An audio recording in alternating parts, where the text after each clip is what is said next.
Hello everybody and welcome back to Reef Mechanic. This is part 2 of Sump. We are going to be talking about things to watch out for with newbies, just newer to the tank, newer to saltwater and all this stuff, how the sump kind of works, and things to watch out for that can affect the sump in a couple ways here. So for one thing, the overflow trap.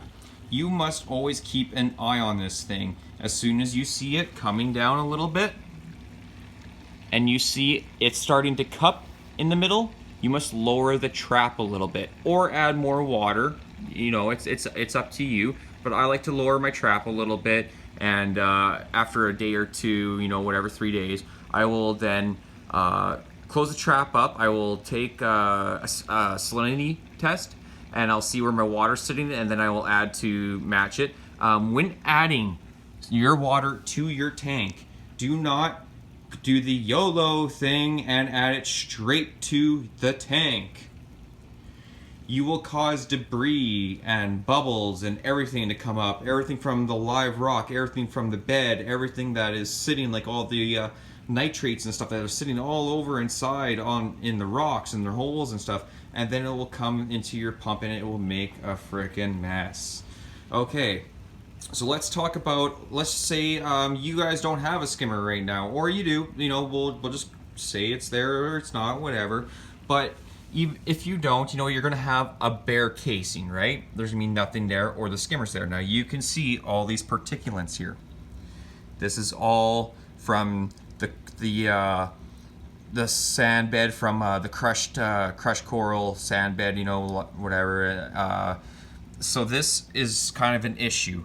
I have my media sponge here, and I have some floss up top to catch small particulates from transferring over, very fine. And then I have some more floss on top of my live rock in my sump.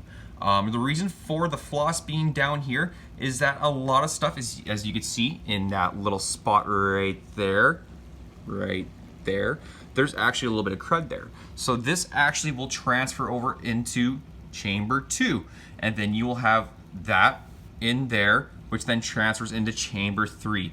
This clogs up your pump. It clogs it. All these little intakes on her gets solidly shut. Your filter becomes a mess, and it becomes a really big issue in the end, because then your power heads, your flow line is, your flow line will be fine, but your power heads will then start to lose their flow. Okay, so there's the flow. Another thing to notice, that if you do hear any rattling coming from the pump, sometimes this will be loose. Okay, I have had that come loose once over the months of the tank running, and that was one issue. The other issue is, if you're losing flow, it's because the filter inside this pump, those little slits right there, they get clogged up completely. And the filter, like I said, when I opened up mine, it was pinched. I did it after its cycle. I didn't want to disturb it. I should have taken it out probably before, but I took it out after, and I actually did a 6.5 hour video live on this channel of me going over my 75 freshwater AquaClear 110, and also this little pump right here, and you know, the sump itself, and cleaning it and seeing what issues we would have.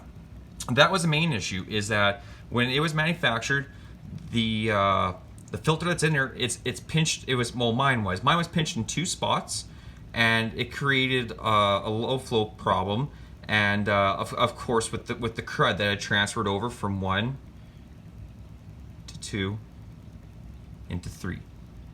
So I tried to use a turkey baster and suck up as much particulates as I could out of there. I have a couple plugs because I'm going to be fragging soon, and I tried to suck up as much as I could, and then I added this floss right here to stop all that from coming out and going into there. So now I've had no issues. I've taken that filter out, and I have complete flow at all times. I don't lose any flow at all, so this is a great thing. Another thing is not to place your heater on this side. I'm actually going to be moving my heater. I should have known better a long time ago. I just said this in the very first video, is that heat doesn't go good with plastic. and the heater's sitting right on top of the pump. So this can cause it to weaken and swell. So I'm actually going to be moving that over to here.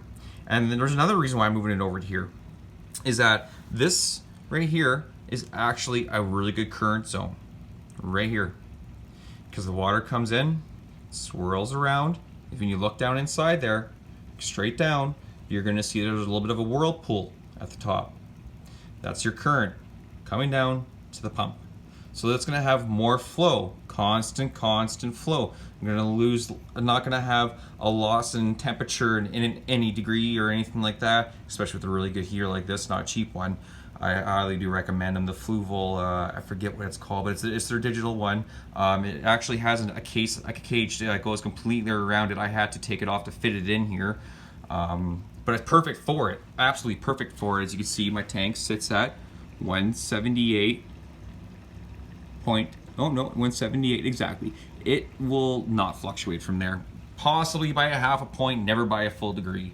Okay, so I honestly recommend taking that filter out right on the spot.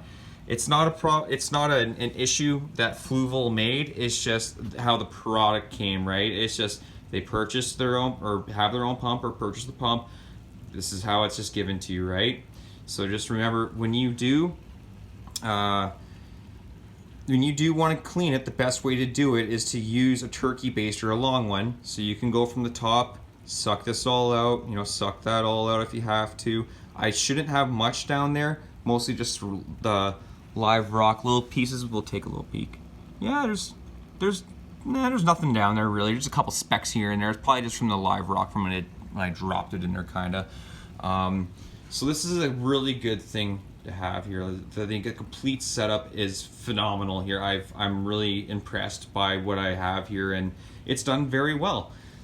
So there's a couple things just to go over with newbies. Is just that especially when you're cycling and stuff, you're gonna have a lot of debris, a lot of water, a lot of stuff, a lot of bubbles from the live rock, and also the sand itself that are gonna transfer over and come down and stuff. I am going to be getting some new product in right away that's going to stop this from happening right on the spot. So no particulates whatsoever will be dropping into the sump at any point. It'll stop it dead in its tracks. If you found any of this knowledge useful, please like and subscribe to my page, The Reef Mechanic, and we'll keep our reefs flowing. Thank you.